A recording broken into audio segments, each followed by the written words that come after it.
Sometimes, the people closest to us can surprise us in the most unexpected ways. Get ready for a story that explores forbidden feelings and unspoken desires. A tale that will leave you questioning the boundaries of love and family. Prepare yourself for an emotional journey. I always thought I knew who I was until the night my son came into my room and awakened feelings I never knew existed about love and desire. It was one of those afternoons that seemed to stretch endlessly. The house was quiet, unusually so. Sarah, my wife, had gone into town to run errands, leaving me alone with him, my son Alex. It wasn't the first time we'd been left alone, just the two of us, but today felt different. There was something in the air that made my skin prickle, an undercurrent of tension I couldn't quite place. He sat at the far end of the couch, scrolling through his phone, a faint smile flickering across his face every now and then. I watched him from the corner of my eye, trying not to stare, but failing miserably. Alex had always been a good kid, bright, kind, full of life, but the boy who had left for college a year ago wasn't the same as the one who had returned. It wasn't just the broader shoulders or the hint of stubble on his jawline. It was the way he carried himself, a quiet confidence that hadn't been there before. He looked older, more sure of himself, and yet distant. I nursed my beer, letting the coolness of the bottle ground me as my thoughts spiraled. I wanted to say something, to feel the silence that hung heavy between us, but the words wouldn't come. What could I say? That I noticed the way his laughter didn't quite reach his eyes anymore? That I missed the easy camaraderie we used to share? I took another sip, the bitter taste of the beer doing little to calm the unease coiling in my chest. "You've changed," I said finally, the words slipping out before I could stop them. He glanced up from his phone, his expression unreadable. "Everyone changes, Dad," he said lightly, but there was an edge to his voice, a sharpness that made me flinch. "I didn't mean it like that," I said quickly, trying to backtrack. "I just meant, I don't know, you seem different older." He smiled faintly, but it didn't reach his eyes. "That's what happens when you go to college," he said, his tone carefully neutral. The conversation ended there, the silence rushing back in like a wave. I hated this. I hated how awkward things had become between us, how every interaction felt like walking on eggshells. Alex had always been easy to talk to, the kind of kid who could make anyone feel at ease, but now it was like there was a wall between us. Well, I didn't know how to tear it down. As the afternoon wore on, the tension only grew. I found myself watching him more than I should, noticing things I hadn't before. The way his jaw tightened when he thought I wasn't looking, the way he ran a hand through his hair, a nervous habit he'd had since he was a kid. And then there were the moments when our eyes met, fleeting and charged, like we were both waiting for the other to speak, but neither of us did. Eventually, I couldn't take it anymore. I set my beer down and leaned forward, resting my elbows on my knees. "So," I said, breaking the silence, "you must have met some interesting people at school. Anyone special?" It was a harmless question, the kind of thing any father might ask, but the moment the words left my mouth, I saw the way he tensed. His fingers tightened around his phone, and his eyes darted away from mine. "No one's serious," he said after a moment, his voice carefully casual. I nodded, tried to ignore the way my chest tightened. "That's good," I said softly.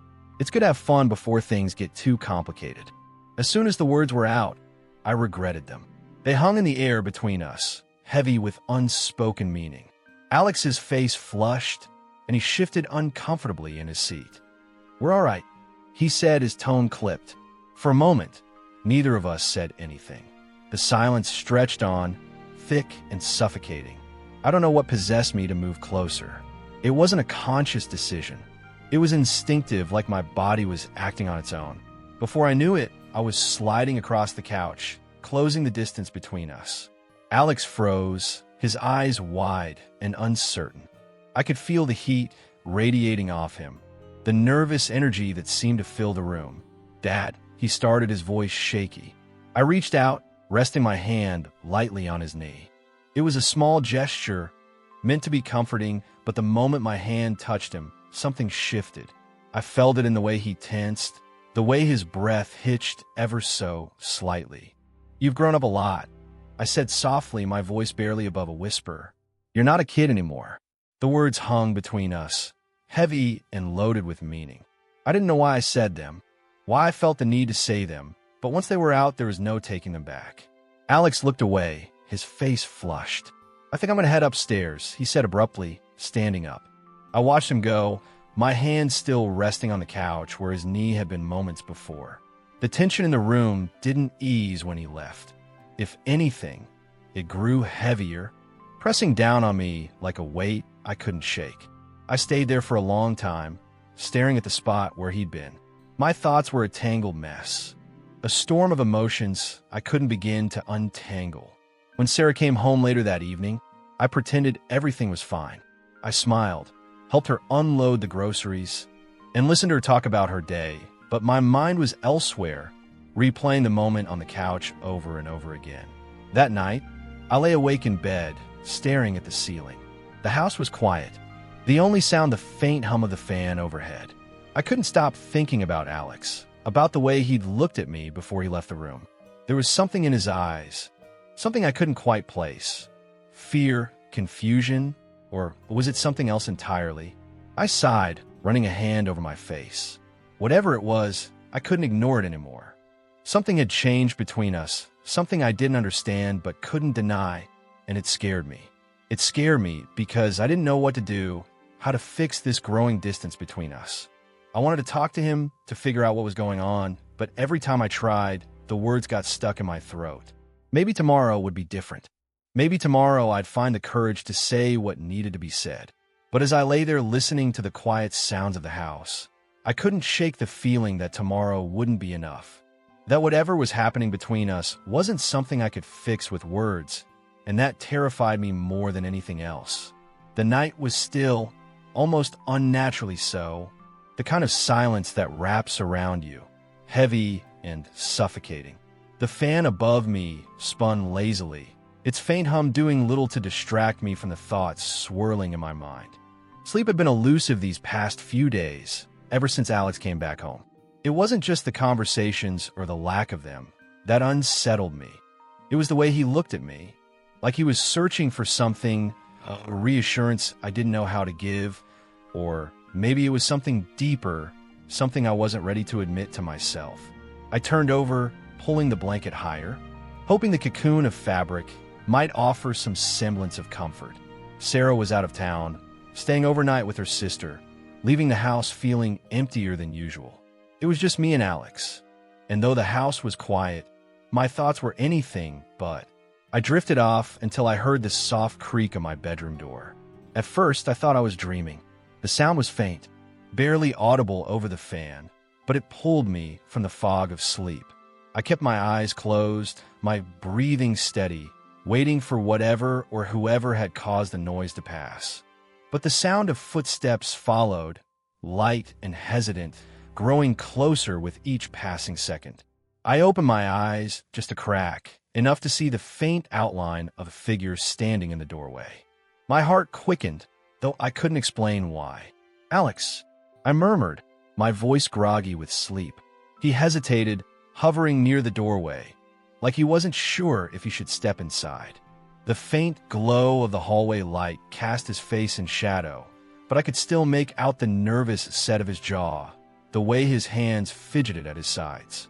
"I didn't mean to wake you," he said softly, his voice barely above a whisper. "It's fine," I said, sitting up and rubbing my eyes. "What's wrong?" He took a step closer, his movements slow and deliberate, like he was afraid of startling me. "I couldn't sleep," he admitted, his voice low and uneven. I needed to talk." I nodded, patting the edge of the bed. "Come on, sit down." He hesitated again, his gaze flickering between me and the empty space beside me. Finally, he crossed the room and sat down, keeping a careful distance between us. The mattress dipped slightly under his weight, and I could feel the tension radiating off him. He was fidgeting again, his hands clasped tightly in his lap as he stared down at them. "What's on your mind?" I asked gently, leaning back against the headboard. He didn't answer right away. Instead, he ran a hand through his hair, a nervous habit I recognized all too well. When he finally spoke, His voice was so quiet I had to strain to hear him. "Do you ever feel like you don't know who you are anymore?" he asked, his words halting and uncertain. The question caught me off guard. I studied him for a moment, trying to gauge what he was really asking. "Sometimes," I said carefully, "it's normal to feel that way, especially when you're going through a lot of changes." He nodded, but his gaze remained fixed on his hands. "It's just college was supposed to make things clearer, you know? Like, I thought I'd go there and figure out who I am, what I want, but now I feel more confused than ever." I reached out, placing a reassuring hand on his shoulder. He flinched slightly at the contact, but he didn't pull away. "That's part of growing up," I said. "You don't have to have everything figured out right now. It's okay to take your time." He finally looked up at me, his eyes searching mine. There was something in his gaze, something raw and vulnerable, that made my chest tighten. "Do you ever feel like you're drawn to something you shouldn't be?" he asked, his voice barely audible. The question hung in the air between us, heavy and loaded with unspoken meaning. I didn't know how to respond, didn't know what he was really asking, but I could see the desperation in his eyes, the way he was waiting for me to say something, anything that might make sense of whatever he was feeling. "Sometimes," I said finally, my voice soft, "but just because you feel that way doesn't mean it's wrong. Feelings are complicated. They don't always make sense, and that's okay." He nodded slowly, his gaze dropping back to his hands. "It's just, I don't know how to talk about it. I don't know if I can." "You can talk to me," I said firmly. "Whatever it is, you don't have to go through it alone." He didn't respond, but the tension in his shoulders seemed to ease slightly. For a moment, we sat there in silence, the only sound the faint hum of the fan overhead. I thought he might leave, that our conversation was over, but then he shifted closer, his leg brushing against mine. The contact was subtle, almost imperceptible, but it sent a jolt through me. I froze, unsure of what to do, unsure of what was happening. "Dad," he said softly, his voice trembling. I turned to look at him, and the intensity in his gaze took my breath away. There was something in his eyes I couldn't quite place, something vulnerable and raw, but also something else. "Alex," I said, my voice barely above a whisper. "What's going on?" He didn't answer right away. Instead, he reached out, his hand hovering just above mine before he finally let it rest there. His touch was tentative, almost hesitant, but the warmth of his skin sent a shiver down my spine. "I don't know how to say it," he admitted, his voice breaking slightly. I feel like I'm losing my mind." "You're not," I said quickly, my hand tightening around his instinctively. "You're just trying to figure things out, and that's okay. Whatever it is, we'll get through it together." He nodded, but his gaze remained fixed on our hands, his thumb brushing lightly over my knuckles. The gesture was small, almost imperceptible, but it felt significant. "Thank you," he said softly, his voice barely more than a whisper. "For what?" I asked, my voice steady despite the unease building in my chest. "For being here," he said simply. I didn't know how to respond, so I did instead. I gave his hand a reassuring squeeze, hoping it would be enough. After a while, he pulled away, standing up and giving me a small, almost shy smile. "I should let you sleep," he said, his voice light but still tinged with uncertainty. "Good night, Alex," I said, watching as he walked to the door. He paused in the doorway, glancing back at me with an expression I couldn't quite read, and then he was gone, the soft click of the door closing behind him, leaving me alone with my thoughts. I lay back down, staring at the ceiling as my mind raced. Something had shifted between us tonight, something I didn't fully understand, but I couldn't ignore it, and for the first time in a long time, I wasn't sure what to do next. The next day, we decided to go for a drive, maybe to find answers to our questions. The road stretched ahead of us, long and winding, disappearing into the golden horizon. The late afternoon sun hung low in the sky, casting a warm amber glow over the landscape. It was one of those perfect days, cool enough to keep the windows down, the breeze carrying the faint scent of wildflowers and fresh earth. Alex sat beside me in the passenger seat, his arm resting on the open window, his face turned slightly toward the breeze. He looked peaceful, at least on the surface, but I could tell there was something simmering beneath that calm exterior. He hadn't said much since we'd left, and I hadn't pushed him. We hadn't planned this road trip. It was spur of the moment, one of those ideas born out of the kind of awkward silences that have been filling the house lately. He'd mentioned wanting to get out for a while, to clear his head, and I'd suggested we take a drive. I thought maybe the open road would give us the space to talk, to work through whatever it was that had been weighing on him, and if I was honest, on me too. The miles passed in silence. The only sounds the steady hum of the engine and the occasional rustle of the wind. I stole glances at him whenever I could, try to read his expression, but his face was a mask, giving nothing away. "Beautiful, isn't it?" I said finally, breaking the silence. I just gestured toward the fields of wildflowers that stretched out on either side of the road, their colors vibrant in the fading light. He nodded, a small smile tugging at the corners of his lips. "Yeah," he said softly. We drove for a while longer before I pulled over onto a gravel path that led to a small clearing. It was a spot I discovered years ago, a place I used to go when I needed to think. The clearing overlooked a wide expanse of rolling hills, the view stretching out for miles. Alex stepped out of the car and walked to the edge of the clearing, his hands shoved deep into his pockets. I followed, standing a few feet away, giving him space but staying close enough that he knew I was there. For a long time, neither of us spoke. The silence wasn't uncomfortable exactly, but it was heavy, filled with things we hadn't yet said. "Thanks for bringing me here," he said finally, his voice barely more than a whisper. "Anytime," I said, leaning against the hood of the car. "I figured you could use a change of scenery." He nodded, his gaze fixed on the horizon.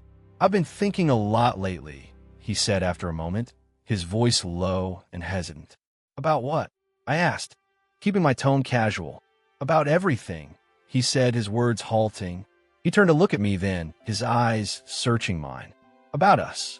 The way he said it made my chest tighten, a mix of apprehension and something else I couldn't quite name.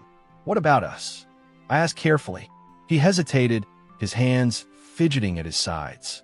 "I don't know how to say this," he admitted, his voice barely audible. "Just say it," I said gently.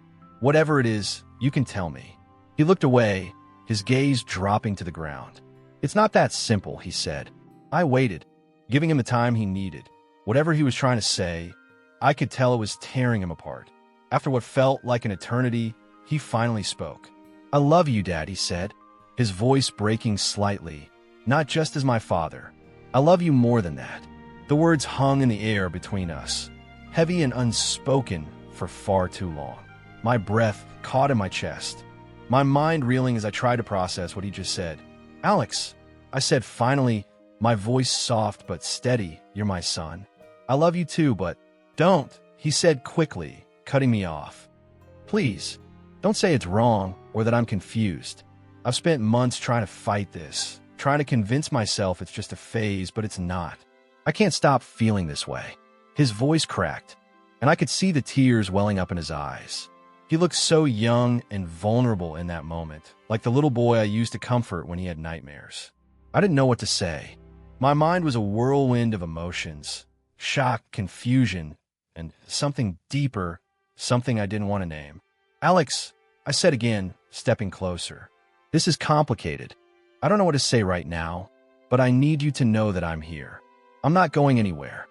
He nodded, but I could see the doubt in his eyes, the fear that my words might just be a way to avoid the truth. "I'm sorry," he said softly, his voice trembling. "I know this isn't what you want to hear. I know it's wrong, but I can't help it." I reached out, placing a hand on his shoulder. He flinched slightly, but didn't pull away. "It's okay to feel confused," I said. "It's okay to feel whatever you're feeling. But we need to talk about this to figure out together."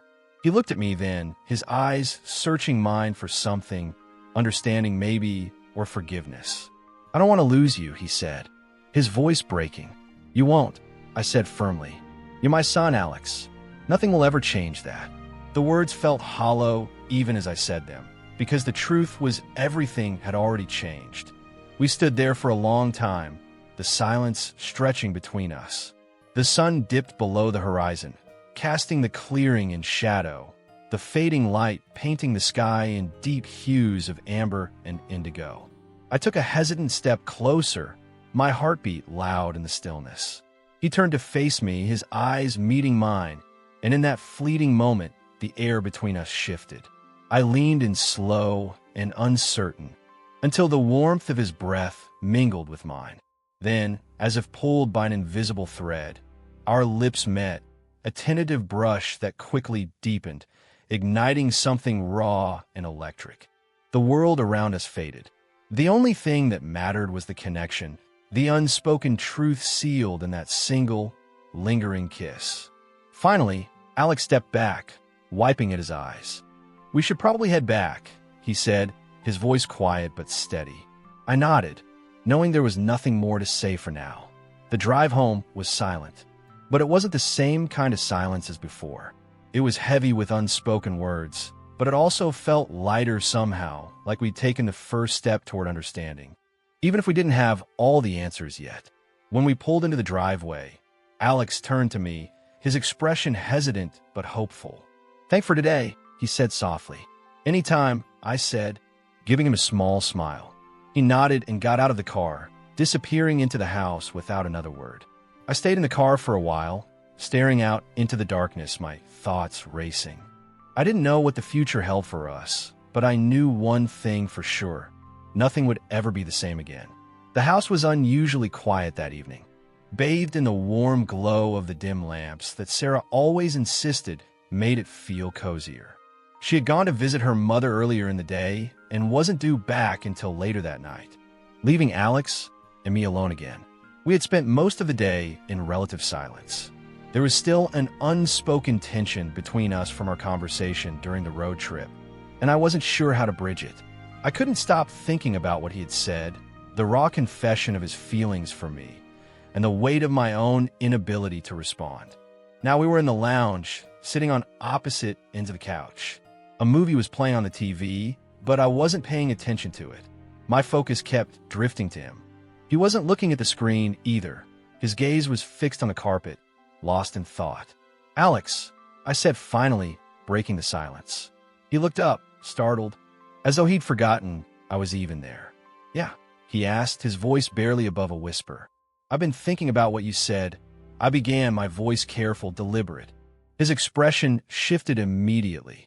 Hope, fear, and apprehension all flickering across his face in quick succession. "And?" he asked, his voice barely above a whisper. I hesitated, searching for the right words. "I don't know how to make sense of this," I admitted, "but I know I care about you more than anything. I need time to figure this out." Alex nodded slowly, his shoulders sagging with a mix of relief and resignation. "I get it," he said softly. "I don't expect you to have all the answers. He paused, his voice catching. "I just needed you to know how I feel." The vulnerability in his voice hit me like a punch to the gut. Before I could stop myself, I moved closer, sliding across the couch until I was sitting right next to him. "You're not alone in this," I said, placing a hand on his knee. He looked up at me then, his eyes wide and searching, and for a moment, the world seemed to shrink until it was just the two of us. The tension in the room was palpable, the air thick with unspoken words and emotions too big to contain. And then, before I could think better of it, I leaned in. It wasn't planned. It wasn't something I had even considered, but in that moment, it felt inevitable. His breath hitched as our faces drew closer, and then our lips met. The kiss was tentative at first, hesitant and uncertain, but it didn't stay that way for long. There was a desperation to it, a kind of unspoken understanding that this moment was both wrong and inevitable. His hands moved to my shoulders, clutching at me, as though I might disappear if he let go. Time seemed to stand still as we sat there, lost in each other. The movie played on in the background. Forgotten, its sounds muffled against the pounding of my heart. And then the front door opened. The sound was like a bucket of ice water, jolting us both back to reality. We pulled apart abruptly, our breaths coming in ragged gasps, and turned toward the source of noise. Sarah stood in the doorway, her coat still half on, her purse dangling from one hand. Her expression was a mixture of confusion and shock, her her eyes darting between us as though trying to make sense of what she had just seen. "What is going on here?" she asked, her voice trembling. Neither of us said anything. The room felt like it had been plunged into an icy silence, the kind that presses down on you and makes it hard to breathe. "Sarah," I began, standing up and taking a step toward her. She held up a hand, stopping me in my tracks. "Don't," she said sharply. Her eyes were wide, her face pale. "I want an explanation now." Alex stood up then, his hands clenched into fists at his sides. "It's my fault," he said quickly, his voice breaking. "Don't blame him, it's me." Sarah's gaze snapped to him, her expression shifting from shock to something closer to disbelief. "What are you talking about?" she demanded. "What do you mean it's you?" I told him how I feel," Alex said, his voice trembling. "I told him I love him more than I should." The words hung in the air like a thunderclap. Sarah's face went slack with shock, her hand flying to her mouth. "Alex," I said, my voice firm but gentle. "Stop." "No," he said, turning to face me. His eyes were wet with unshed tears, his expression defiant. "She deserves to know the truth." Sarah took a shaky step forward, her voice trembling. "You're telling me this has been happening under my roof?" "Sarah, it's not what you think," I said quickly. "This is complicated." "I didn't what?" she snapped, her voice rising. "Didn't mean for it to happen. Didn't think it was wrong." "It's not his fault," Alex interjected, his voice growing stronger. "I came to him. I made him feel this way. He didn't do anything wrong." "Stop," I said sharply, my patience fraying. I turned to Sarah, trying to explain. "He's confused. He's been struggling with his feelings. And I've been trying to help him. That's all this is, help him." Sarah repeated, her voice laced with disbelief. "Is that what you call this?" "Mom, please," Alex said, stepping forward. "You don't understand." "No, I don't understand," Sarah said, her voice trembling. "I don't understand how this could happen. I don't understand how you—" She turned to me, her eyes filled with anger and betrayal. "How you could let this happen." "I didn't let anything happen," I said firmly. "I've been trying to figure this out, just like him. This isn't what you think." Sarah shook her head, tears streaming down her face. "I can't do this right now," she said, her voice breaking. She turned and walked toward the door, her movements quick and frantic. "Sarah, wait." I called after her, but she didn't stop. The door slammed shut behind her, leaving Alex and me alone in this suffocating silence. For a long time, neither of us said anything. The weight of what had just happened pressed down on us, making it hard to breathe. Finally, Alex spoke, his voice barely above a whisper. "I'm sorry," he said, his eyes filled with tears. "It's not your fault," I said, though the words fell hollow. He shook his head, his shoulders sagging. "I should have kept my feelings to myself. I've ruined everything." "No," I said firmly, stepping closer. "You haven't ruined anything. This is complicated, but we'll figure it out together." He looked up at me then, his expression filled with a mix of hope and despair. "Do you mean that?" "Yes," I said, my voice steady. "But we need to take this one step at a time. For now, let's just breathe." He nodded, though the tension in his shoulders didn't ease. The house felt cavernous, the silence stretching endlessly in the wake of the slammed door. Sarah's departure left a void, the air heavy with the aftermath of unspoken truths and shattered illusions. The dim light from the lamps cast long shadows across the room, flickering as if unsure of their place in the darkness. I walked to the window, staring out into the night. The faint hum of crickets was the only sound, a stark contrast to the storm raging in my mind. Beyond the driveway, the world seemed unchanged, calm, indifferent, yet inside everything had shifted. The invisible line we had crossed days ago was obliterated, leaving only raw emotions and an uncertain future. Alex moved to the sofa, sinking into it as though his legs could no longer hold him. I turned to look at him, his face illuminated by the soft glow of the TV. His eyes were red, his expression a mix of anguish and vulnerability. For a moment, I wanted to reach out, to close the distance between us, but I didn't. Instead, I sat beside him, the silence binding us together in a way words never could. Thank you for watching this emotional story. If you were moved by Alex and his father's journey, please give this video a like. Don't forget to subscribe to LGBT Stories for more heartfelt and compelling tales. Share your thoughts and feelings in the comments below. We'd love to hear from you. What did you think of this unexpected love story?